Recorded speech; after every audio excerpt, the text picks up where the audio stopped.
Seguimos hablando de ciencia y nos vamos a concentrar en lo que hace unos 5.000 años era China.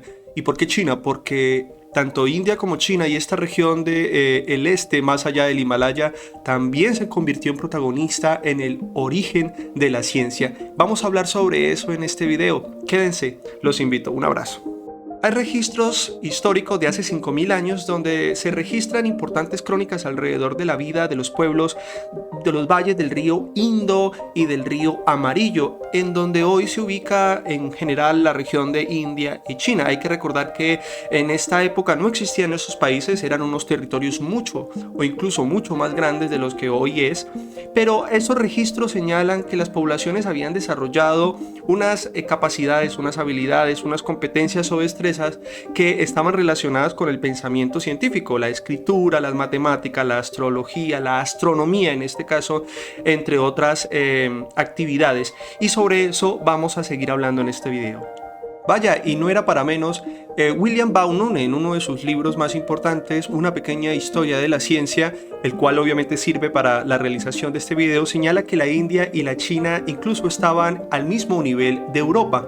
Esto porque tanto la India como la China tenían avances tecnológicos. Por ejemplo, la China desarrolló la brújula, desarrolló la escritura, mientras que la India el amor por las matemáticas y el cálculo. Esto es muy importante tenerlo en cuenta. No es que queramos decir que estaban exactamente igual en el mismo nivel, pero sí podemos señalar que tanto la India como la China, que han sido invisibilizadas por Occidente, también tuvieron un importante papel en el origen de la ciencia.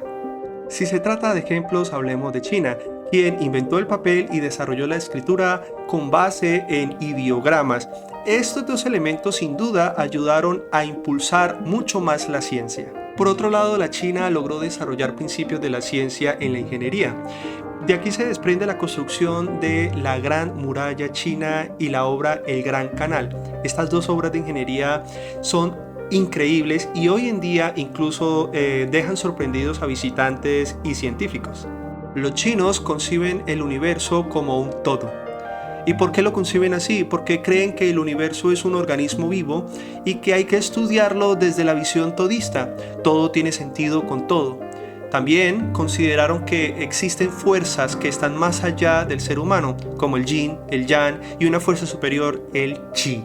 También los chinos creían que el universo estaba constituido por unos elementos principales: madera, fuego, tierra, agua y metal.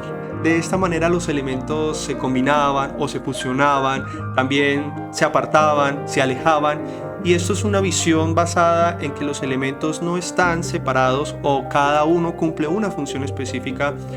Lo que significa es que estos elementos hacen parte de un todo, de un universo que se puede explicar. Y es un dato interesante. Por ejemplo, los chinos, hay indicios que inventaron el juego piedra, papel o tijera. Esto no con el fin de simplemente entretener a los niños, sino con el fin de explicar las luchas entre los elementos. El papel, la piedra, la tijera son elementos que están en el mundo y luchan entre sí. La inventiva de los chinos no tenía límites. Recurrieron a las matemáticas para entender que un año tenía 365 días y un cuarto. Es una región bastante golpeada por sismos, entonces desarrollaron primitivos inventos para medir estos fenómenos naturales. En el caso de los fósiles, entendieron que estos dejaban una huella histórica que podía ser estudiada para entender el origen de plantas y animales.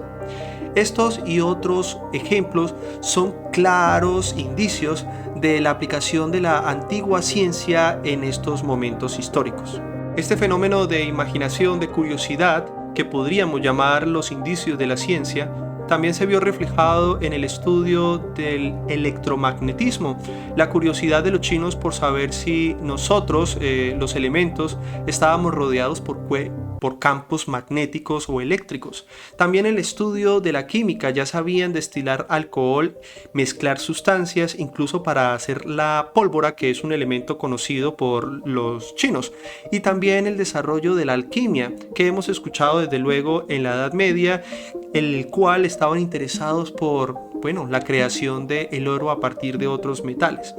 Esto es claro indicio de que los chinos estaban en un momento histórico muy interesante, y ese momento histórico estaba ligado al desarrollo de la ciencia. Es destacar la medicina tradicional india, una medicina basada en diferentes métodos muy culturales, muy tradicionales, los cuales vamos a hablar a continuación. La lengua sánscrita, una lengua muy antigua, muy de origen indio, pues nos señala que la medicina ayurveda está compuesta por fluidos que determinan el comportamiento de los cuerpos, de la mente, incluso del alma. Estos fluidos están relacionados con las enfermedades, los vicios, incluso con los órganos. Por otro lado, la tradición susruta médica señala que se podía hacer incluso cirugías tan complejas como el retiro de la catarata en los ojos. Estas cirugías, entre otras, demostraban la gran destreza e inteligencia de las sociedades tradicionales de la India. Así como los chinos, los indios también estaban interesados por el cielo, por interpretar las estrellas, la luna y todos los astros. Creían que había una relación entre ellos y nosotros. También compartían con los chinos el estudio del elixir de la vida, es decir, de entender la vida eterna. Estos y otros elementos en relación con los chinos vinculan estas grandes sociedades a los avances o los principios de la ciencia. Hablemos de las matemáticas. Tanto India como Oriente Próximo desarrolló las matemáticas, específicamente el sistema numérico llamado arábigo.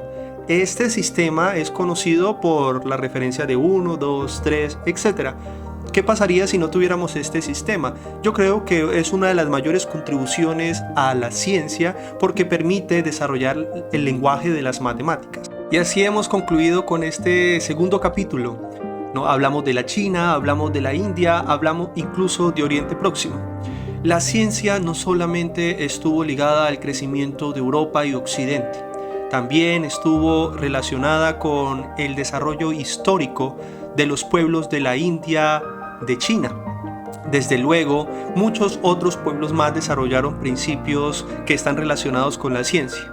A destacar, la China y la India, el desarrollo de la infraestructura, de las matemáticas, de las medicinas y sobre todo de una visión integralista y naturalista del mundo.